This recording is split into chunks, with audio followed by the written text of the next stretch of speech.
يعطيك العافية يا حج. بيتك هذا يا حج؟ نعم. نعم من بيت. الله يكون في معي إن شاء الله. يا رب. شهداء في هذا البيت؟ 3. 3 شهداء. الولدين الكبار والبنت 3. وأنت إيش قاعد بتسوي هنا على الركان؟ والله أنا قاعد زهقان من كل هالدنيا، لأن دار نسكن فيها ولا إننا حاجة، وحكايتنا يعني مشتتة، لا غطا ولا إشي ولا وين بيكتبوا وين بيروح، فبقعد عند على حجرات داري أفضل، حتى لو كانوا اليهود يقتلوني أنا كمان فيه.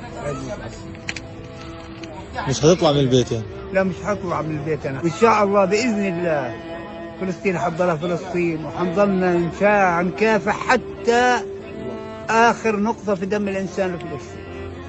هذا اللي بنقدر نقوله، وبنقدر نشكركم أنتم على هذا التوصيل لهذا الكلام. واجبنا والله. هذا واجبكم، حياك الله.